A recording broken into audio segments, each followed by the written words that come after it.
사도행전 26장입니다.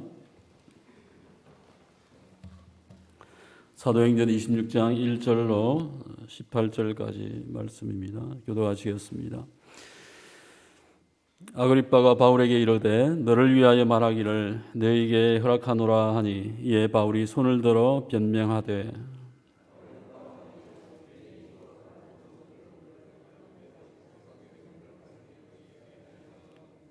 특히 당신이 유대인의 모든 풍속과 문제를 아심이니이다. 그러므로 내 말을 너그러이 들어주시기를 바라나이다.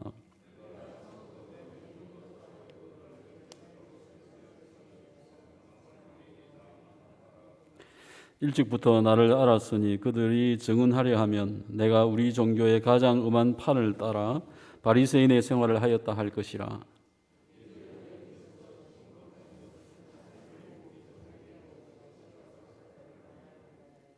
이 약속은 우리 12지파가 밤낮으로 간절히 하나님을 받들어 섬김으로 얻기를 바라는 바인데 아그리빠 왕이여 이 소망으로 말미암아 내가 유대인들에게 고소를 당하는 것이니이다.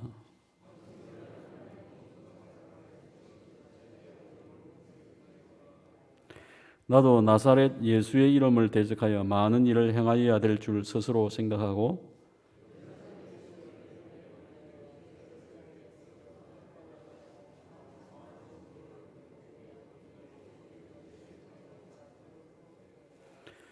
또 모든 회당에서 여러 번 형벌하여 강제로 모독하는 말을 하게 하고 그들에게 대하여 심히 격분하여 외국 성에까지 가서 박해하였고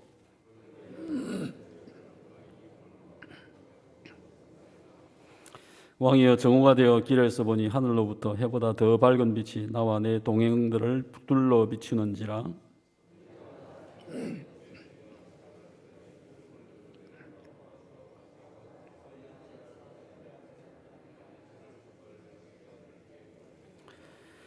내가 대답하되 주님 누구시니이까? 주께서 이러시되 나는 네가 박해하는 예수라.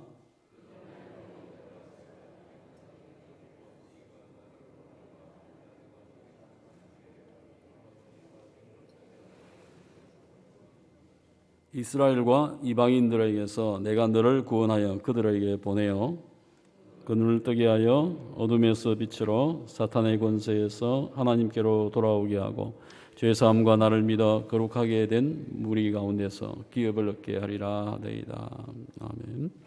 하나님 아버지 감사합니다. 오늘 이 새벽에도 한 주간을 정리하며 주님께 나와서 기도하고 깨어있기를 원하옵니다. 마음과 심령 속에 하나님을 인한 열망과 또 기대 속에서 기도하는 시간, 교제하는 시간 되게 하시고 말씀하여 주옵소서. 주께 나오며 귀한 물질을 바친 손길 위에 제목 가운데 함께 하시고 우리의 모든 삶 속에 날마다 하나님의 채워주심과 부어주심과 동행하심이 있게 하시며 우리의 모든 문제들을 낱낱이 주 앞에 고하며 응답을 만나는 이 시간 되게 하여 주시옵소서. 감사하고 예수님의 이름으로 기도합니다. 아멘. 오늘 이야기는 사도행전 속에서 세 번째 나타나고 있는 소개되고 있는 바울 사도의 간증입니다. 바울 사도가 어떻게 예수님을 만났는지에 대한 이야기를 하는데요. 첫 번째 간증에서는 실제 예수님을 만나는 상황이 나왔고 두 번째, 세 번째 간증 오늘 여기는 전도할 때 자기의 자신의 신앙을 고백할 때에 이 간증이 나왔습니다. 오늘 이 세 번째는 두 번째는 이제 천부장 앞에서 간증을 이야기했죠. 오늘 이 세 번째는 아그리빠 왕 또 베스도 앞에서 간증을 하고 있는 이야기가 되어집니다. 그 경위에 대해서 먼저 이야기를 하는데요. 바울 사도가 이제 1절부터 자기 변호를 하면서 간증을 하는데 손을 들고 상대를 존중하는 표시를 하면서 간증을 합니다. 2절과 3절 속에서는 왕이시여 당신이 유대인의 모든 풍속과 문제를 아십니다. 해서 내가 지금 하는 얘기를 시간이 길 수도 있고 당신의 마음속에 불편함도 있을 수 있는데 얘기를 잘 너그러이 잘 듣고 이해하시면 되겠습니다 하면서 시작을 합니다. 정중하게 복음을 이제 전하는데요. 바울 자신은 자기가 어릴 때부터 가장 엄한 바리새파에서 성장을 하였다. 어릴 때부터 부모가 이제 바리새파였고 자기 역시 바리새파였고 어릴 때부터 율법을 배웠고 예루살렘에 유학을 와서 더 많은 이제 율법을 배우는 자였다라고 이야기합니다. 음하였다고 이야기합니다. 생활 역시 굉장히 금식을 하고 기도하고 모든 종교적인 율법들, 전통을 지켰다고 하는 얘기죠. 6절 말씀 속에서 내가 신문을 받는 것은 하나님이 우리 조상에게 약속하신 것을 내가 소망하기 때문이다 라고 이야기하고 있습니다. 바울 사도는 자기가 신문 받고 있는 것이 지금 이곳에 선 것이 구약 성경에서 하나님이 많은 약속한 것이 있는데 그것에 대한 문제 때문이다 라고 이야기를 하고 있습니다. 구약 성경은 무엇을 이야기합니까? 그리스도께서 오실 것이다, 메시아가 오실 것이다 하는 이야기인데요. 그래서 그 당시에 예수님 시대에 또 바울 시대에도 여전히 수많은 유대인이 메시아가 오기를, 그리스도가 오기를 소망하고 있었다고 하는 것이죠. 그 문제에 대한 이야기다. 바울 사도 역시 주님이 오신다고 하는, 메시아가 오신다고 하는 그 믿음을 가지고 있었다고 하는 것입니다. 자신은 지금 이스라엘의 이 소망 때문에 자기가 이곳에 지금 갇혀 있는 상황이고 또한 이 소망에는 죽은 자의 부활도 포함되어진다라고 진술하고 있습니다. 단순히 메시아가 오는 것만이 아니고 그분이 고난받으시고 죽임을 당하시고 그분이 부활하셨다고 하는 이 사실에 대해서 그가 신문을 받고 있다고 하는 이야기죠. 8절과 9절 속에 보면 당신은 하나님이 죽은 자를 살리시는 것을 어찌 믿지 않습니까? 부활의 이야기를 이야기하고 있는 것이죠. 그래서 인간이 죽어서 끝나는 것이 아니고 다시 태어난다, 다시 새로운 몸을 입는다, 부활한다고 하는 것을 왜 믿을 것으로 여기지 못합니까 하는 이야기죠. 과거에 나도 나사렛 예수의 이름을 대적하여 많은 일을 행하였다. 그것을 행해야 될 줄로 생각했다고 하는 거죠. 예수를 반대하고 예수 믿는 자를 꼭이 가두고 이와 같이 하는 것이 하나님께 의가 되어지고 하나님이 기뻐하신다라고 행하였다고 이야기하고 있습니다.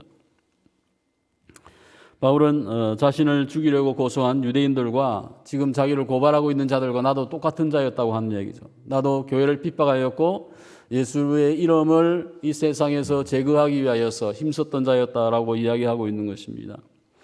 하지만 그가 다메섹을 가던 중에 예수의 음성을 듣게 되어졌는데 이 사건, 다메섹 도상에서 예수님을 만난 이 사건이 나와 저들과의 차이점이다라고 이야기를 하고 있습니다. 조상이 하나님께 받은 그 약속이 이제 성취되어졌는데 그것을 나는 경험했다고 이야기하는 것이죠. 오늘 지금 바울은 무엇을 이야기합니까? 나도 저들과 똑같습니다. 나를 고발하는 자하고 똑같은데 한 가지 차이점은 내가 주님을 만났다고 하는 것입니다. 그 차이점을 이야기를 하고 있습니다.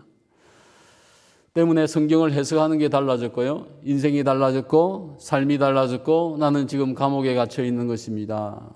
내가 예수를 만났기 때문입니다. 그 예수의 만남을 이제 설명을 하게 되어지는 것이죠. 10절부터 계속해서 그는 이제 자기의 과거에 내가 어떻게 주님을 만났는지를 소개하는데요. 이것은 뭐 내가 잘났다 하는 것이 아니고 내가 경험한 것이니까, 내가 체험한 것이니까 그냥 그것을 고백을 하고 있는 것입니다. 그는 처음에 무슨 이야기를 합니까? 내가 많은 성도를 옥에 가두었고 죽일 때에 동의하였고 모든 회당에서 형벌하여 강제로 모독하는 말을 하게 하였다는 거죠. 그러니까 모독하게 한다는 것은 뭐죠? 예수를 부인하게 하고 예수님을 욕하는 것, 저주하는 것, 이와 같은 것을 모독하는 말을 하게 했다고 하는 것입니다. 또는 극분하여서 외국에 있는 성까지 가서 박해를 하였고 다메섹까지 가서 핍박을 하려고 했다 하는 것이 그의 과거의 모습이었고 저 유대인들보다 나는 더 심한 자였습니다. 이제 바울 사도가 다메섹 도상에서 예수님을 만난 이야기가 13절부터 18절까지 나오는데요. 정오는 굉장히 밝은 시간입니다. 근데 하늘로부터 해보다 더 밝은 빛이 나타났다고 하는 것이죠.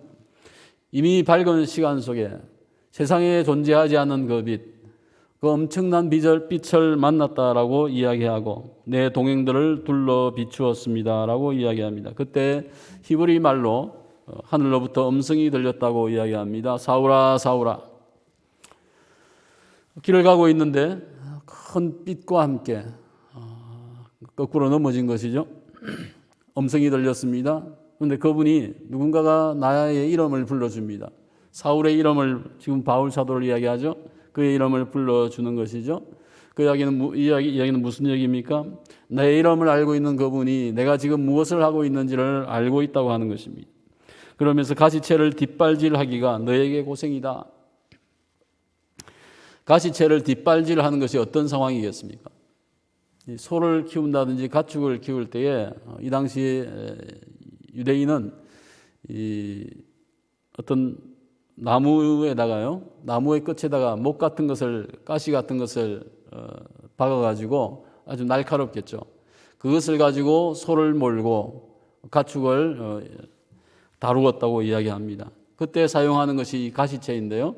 근데 소가 이제 귀찮아가지고 일을 하기 싫고 뭔가 꾀를 피우면서 뒷발질을 하고 물러나려고 할 때에 주인이 어떻게 합니까? 그 가시채를 가지고 그 뒷발을 이제 치겠죠. 몸을 치면서 이끈다고 하는 얘기입니다. 오늘 지금 바울 사도가 난폭하게 교회를 핍박하고 또 악하게 하나님을 대적하고 있는데 이것이 곧 소가 뒷발질하는 것과 같다고 하는 것이고 그것 때문에 너가 가시채에 의해서 찔림을 당하고 고통을 당하게 되어지는 것이 참 고생이다. 이와 같이 말씀하고 있고 너의 행동이 매우 무익하다라고 이야기를 하고 있는 것입니다. 이때 바울 사도가 15절 속에 보면 무엇이라고 묻습니까? 주님 누구시니까? 간단하죠. 아무 상황도 알 수 없는 상황에서 아니 도대체 당신이 누구십니까? 주님 나보다는 강하신 분인데 주님 누구십니까? 주님께서 그에게 무엇이라고 했습니까? 나는 너가 박해하는 예수이다 라고 이야기합니다. 네가 박해하는 예수이다. 지금 바울 사도가 행하고 있는 것은 정말 예수를 박해하는 것이었죠.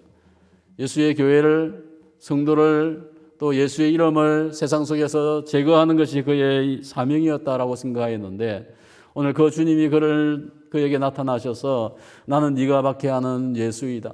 바울 사도는 무엇을 알게 되어집니까? 그 예수라고 하는 분이 지금 부활하셔서 지금 자기 눈앞에 나타나신 거예요.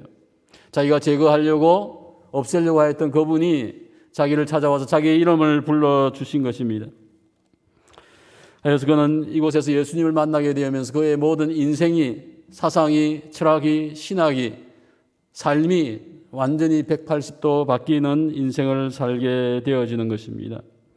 하시면서 예수님께서 그에게 사명을 주십니다. 일어나 너의 발로 서고 내가 너에게 나타난 것은 곧 네가 나의 본 일과 장차 내가 너에게 나타날 일을 너에게 줄 것인데 너는 나의 종이 되어지고 내 증인이 될 것이다. 내가 너를 종과 나의 증인으로 삼겠다라고 말씀하십니다.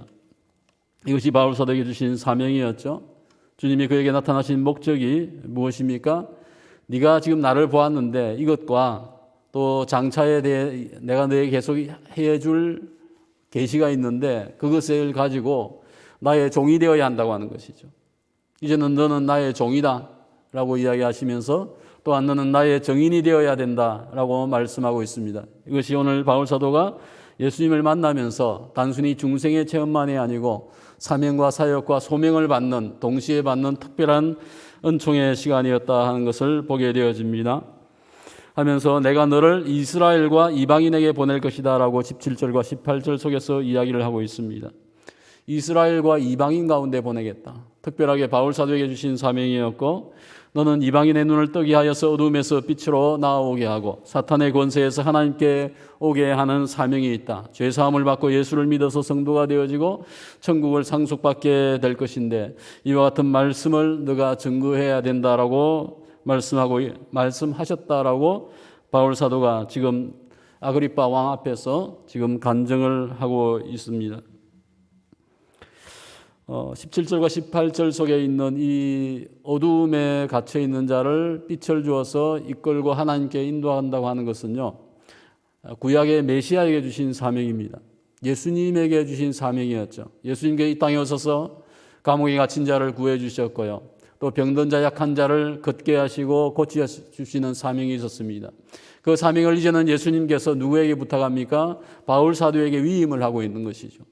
네가 이방인에게 이스라엘 민족에게 진정한 메시아의 사역을 나를 증거할 것을 지금 말씀하고 있는 것입니다. 이 구원은 죄사함을 주고 사탄의 권세에서 석방시키고 하나님의 특별한 구속을 증거할 것을 이야기하고 있고, 그들도 이방인들도 이스라엘 민족들도 하나님께 인도되어져 나와야 한다고 하는 것입니다. 많은 영적인 어두움들 속에 동굴 속에 갇혀 있는 자에게 빛을 가지고 가서 빛을 비추고 그들을 이끌어내어야 하는 이 사명이 오늘 바울 사도에게 주어졌습니다. 정리하겠습니다. 하나님은 바울을 죽이기로 매우 결심을 한 유대인들 앞에서 예수님을 증거하게 하는 일을 하고 있는 것을 보게 되어집니다. 많은 대적자가 가득한 예루살렘에 가는 것을 바울 사도가 포기하지 아니하고 예루살렘에 올라갔다가 잡히게 되어지고, 지금 가이사라에 와서 2년 동안 지금 갇혀 있는, 참 어찌 보면 참 말년이, 사역의 말년이 참 힘든 상황 속에 있게 되어지지만은 그는 여기에서 하나님의 은혜를 보게 되어집니다. 죽을 수 있는 상황 속에서 지금 가이사라에 존재케 하시면서 하나님께서 말씀하셨죠. 예루살렘에서 증언하였듯이 너가 로마에서도 나를 증언하여야 될 것이다 라고 하는 그 한 가지 믿음 때문에 그는 감옥 속에서 여전히 복음을 증거하고 있습니다. 오늘 바울 사도의 전도가 어떤 전도입니까? 많은 지식을 전하는 전도가 아니고요, 자기 간증을 통해서 전도하고 있습니다. 어떤 사상을 통해서 내가 전도를 한다고 하면 그 사상을 가지고 논박을 하겠죠. 반대할 것이고 많은 비평을 할 것입니다. 하지만 이 내가 경험한 것, 내가 보았다고 하는데, 내가 느꼈다고 하는데 그것에 대해서 반박할 이유가 방법이 없는 것이죠. 오늘 바울 사도는 자기가 분명히 체험한 그 신앙을 속에서 하나님을 이야기하고 또 복음을 소개하고 있습니다. 오늘 저희들도 생활 속에서 늘 이와 같은 간증을 통한 전도가 필요합니다. 바울 사도가 앞에서는 계속요 좀 논리적인, 예수님이 죽으시고 부활하셨다고 하는 신학적인 전도를 하였다고 하면, 후반부에 가게 되어지면 바울 사도는 자기가 경험한 예수님, 신앙의 간증을 많이 하고 있는 것을 보게 되어집니다. 오늘 저희는 불신자나 신자 앞에서 내 자신의 신앙을 고백하는 것을 절교해야 합니다. 어떤 상황 속에서도 내가 하나님의 말씀을, 또 내가 경험한 하나님을 소개할 수 있어야 한다고 하는 것입니다. 어찌 보면 그것이 더 강력하고 그들 가운데 불신자의 마음속에 와닿는 전도가 되어질 것입니다. 오늘 하나님께서 우리에게 기회를 주신다고 하면 그 기회 속에서 우리의 삶을, 내가 어떻게 하나님을 믿었는지, 만났는지를 소개하고 전도할 수 있어야 되겠습니다. 바울 사도는 지금 갇혀 있습니다. 죽음의 위기 속에 있지만은 복음의 전구의 기회가 왔을 때에 그것을 거절하지 아니하고 온전히 그 전구의 기회를 활용하고 있는 것을 보게 되어집니다. 오늘도 저희는 부활하신 예수님을 만났고 믿음의 신앙을 가지고 있습니다. 나의 참 신앙을 체험하지 못한 수많은 자가 있습니다. 아니, 믿는 자들 중에서도 여전히 무엇을 믿는지 하나님을 만나지 못한 자들도 있을 수 있습니다. 그들을 만났을 때 저희는 복음을 증거하며 나의 신앙을 고백할 수 있는 저희들 자신이 되어져야 되겠습니다. 기도하겠습니다.